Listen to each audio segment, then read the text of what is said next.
you have multiple gods, you get different moralities. And the West largely has embraced the idea that there is a standard of conduct, that there is a best way to live. C.S. Lewis called it the Tao, or the way, or the best path in his book, Abolition of Man. What I'm getting at is that it's tempting to say, hey, the teacher should just say neutral. But we all know the number one thing a teacher does is not instruct, it's to control the behavior of out-of-control kids. And by controlling behavior, you're actually imparting morals on the kids. Does that make sense? It does, but even then, the question still arises that, yes, there are moral codes that Western civilization has kind of been built. The debate kicks off with a bold statement from Charlie Kirk. He calls the separation of church and state a flat-out myth. Immediately, a student pushes back, citing constitutional arguments and landmark court cases to challenge him. From there, the discussion turns into more than just legal theory. It becomes a collision of worldviews. On one side, Kirk's defense of Christian nationalism. On the other, the student's case for a pluralistic democracy where faith and government remain separate. Agreements, guys? Yeah. Hi there, my name is... And then we got to wrap soon. It's getting late. Yeah, hope you're doing well. So my question was about separation of church and state. So I know I did some research. I've researched your positions. I know you've come out and said you don't believe in the separation of church and state. And I'd like to ask you why, even though there's the non-establishment clause, freedom of religion, and then there's, lawsuits in the, historically, like Anglo versus Vital, that come out to say that church and state should be separated. It's a fair question. So I don't believe in a national church. Okay. More importantly, let's forget church and state. Okay. Can we both agree there's no separation between morality and state? I agree. Okay. It's just lawmaking. That's cool. That's where I really live in. What I'm saying, though, is the church should influence that morality. That's what I mean by that. Because at some point, people are going to have to make a decision of what is good and what is bad, what is permissible and not permissible. And I think the church or Christianity should inform those decisions. So, okay, I understand where you're coming from, and it's undeniable that there's been a heavy Christian influence on our nation, right? I think 55 out of 56 founding fathers were exactly. Christian, you know my stuff. I do. Yeah, I've looked at your stuff. Yeah. But where I disagree is putting the 10 Commandments in classrooms, things like that. Well, so let's pause on that, if that's okay. Yeah, go ahead. I'm guessing you're not a Christian. That's okay. I'm Hindu. That's fine. So even as a Hindu, what moral objection to the 10 Commandments could there would you agree if everybody followed the 10 Commandments, better place to live? Yeah. So there's obviously commandments like thou shalt not. I mean, these are just moral standards. Yeah, that but I almost think everyone in follows. Hindu philosophy, the only one that would be is, don't take any other gods before me, being a polytheistic faith, right? Having no idols, that would violate Hinduism, right? Mm-hmm. But, I mean, honoring your father and mother, Hindus are pretty good with that, right? We try. Not coveting, right? Not stealing, not committing adultery. I imagine that's against Hindu religious teaching, right? It is. What I'm getting at is, despite the monotheism that is embedded in the 10 Commandments, you can agree that it does have good external moral teaching, right? Mm-hmm. And that's what I'm getting at, is that I encourage anybody to show me a better book, a better teacher than the Bible to create good citizens. The Constitution. Watch closely at this moment. The student frames the question around law and constitutional precedent, aiming to keep the debate grounded in legal history. But Kirk doesn't stay there. Instead, he pivots sharply toward morality, why making that move. He shifts the ground rules of the exchange. What began as a legal discussion suddenly becomes an argument rooted in cultural values and religious authority. It's a deliberate tactic, one that lets him sidestep the legal foundation of the challenge, while appealing to something broader and more emotional. Well, does the Constitution morally teach us? The Constitution's a template, right? I think, but is it the place of classrooms to tell children what their morals should be based off of a religious document? Does in a classroom, this is a really important question you asked. Mm-hmm. If a kid is sitting in a desk and another kid, and he hits the other kid, should the teacher say that's wrong? Yes. The teacher's teaching morals. Well, if the kid goes and steals his lunch, is it for the teacher to say don't steal? If the kid goes around and starts harassing and bullying another kid, should the teacher say don't do that? But what about those 2 commandments? No, hold on. I'm going to get there. The teacher, of course, should come and say, stop it, don't do that, because the teacher is appealing to a moral order. We think that moral order should be in every classroom, the 10 Commandments. Should be referring to that. This is why you shouldn't do that. This is why that. Now, as far as those 2 commandments, I have a brutal truth to tell you. That, albeit I'll posit that not every founding father was Christian, they were all monotheistic. Polytheism does not mix very well with Western social order. I'm not criticizing Hindus. It's all good. But monotheism is a Western idea. One God, one morality. And here's why. When the debate turns to the question of displaying the 10 Commandments in classrooms, Kirk takes a calculated approach. He presents them not as religious doctrine, but as universal moral guidelines, rules that, in his framing, apply to everyone regardless of faith. But here's where the argument runs into trouble. Not all of the commandments fit neatly into a secular or pluralistic framework. At least two directly clash with non-Christian traditions and beliefs. That conflict exposes the flaw in labeling them as universal.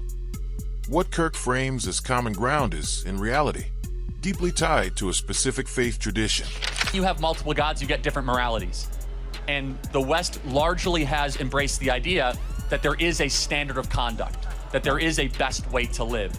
C.S. Lewis called it the Tao, or the way, or the best path in his book, Abolition of Man. What I'm getting at is that it's tempting to say, hey, the teacher should just say neutral. But we all know the number one thing a teacher does is not instruct, it's to control the behavior of out-of-control kids. And by controlling behavior, you're actually imparting morals on the kids. Does that make sense? It does, but even then, the question still arises that, yes, there are moral codes that the Western civilization has kind of been built on, which is the 10 Commandments. So we should go back to those roots, right? We shouldn't. However, we have school codes, school laws, district laws, and all of these. Most school codes have these. But they're all morals. a reflection of a different moral code. So why put the original? So go back to the roots. The roots are the best. Because why would we cut off the life force of our civilization?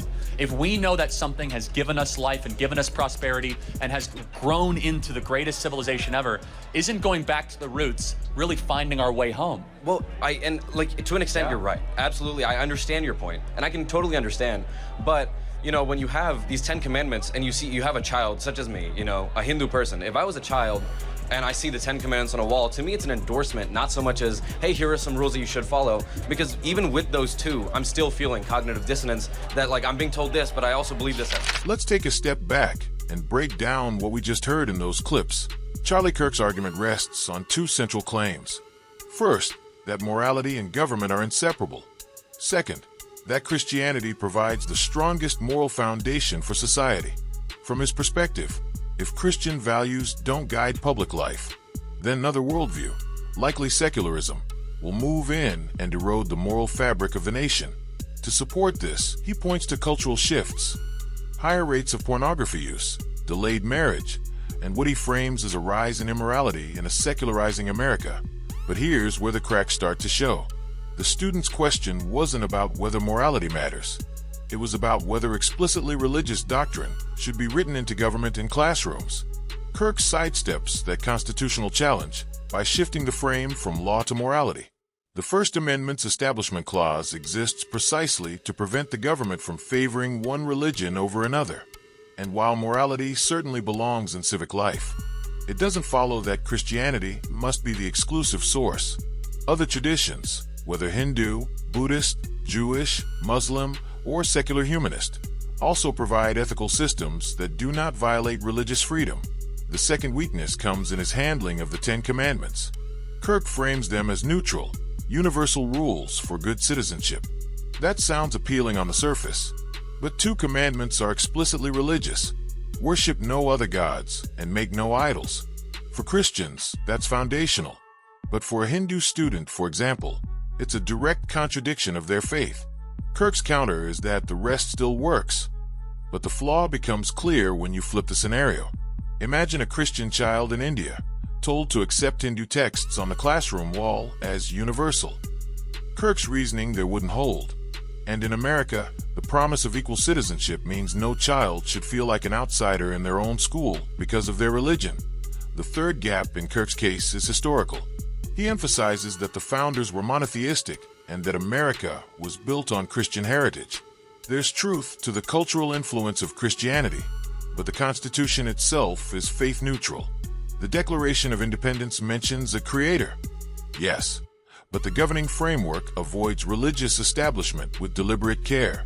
The framers understood that religious conflict tears nations apart, so they built a republic where many beliefs could coexist. Kirk's argument that America must remain explicitly Christian to survive runs counter to that original design. Another layer worth noting is how inclusivity is framed. The student points out that posting the 10 Commandments in classrooms feels like endorsement, not neutrality. Kirk dismisses inclusivity outright, saying he only cares about what is best. But who decides what best means? If America abandons inclusivity, it abandons one of its greatest strengths, the ability to unite people of different faiths and backgrounds under shared civic principles instead of a single religious identity. Inclusivity doesn't erase Christianity. It protects its space, alongside every other tradition. That balance is exactly what Kirk's framing doesn't allow. Ultimately, this debate revealed two competing visions for America. On one side, a pluralistic nation guided by constitutional law, where all faiths can coexist. On the other, a Christian moral order where other beliefs are tolerated but never allowed to shape the public square. Kirk scored points with rhetorical agility and by pressing the student on the moral weight of laws. But his logic weakened when he equated Christian principles with universal values and when he blurred the Constitution's protections against religious dominance. The student, to his credit, stayed steady and respectful, spotlighting these contradictions without resorting to personal attacks. So what's the takeaway? The debate was never really about whether morality matters. It does.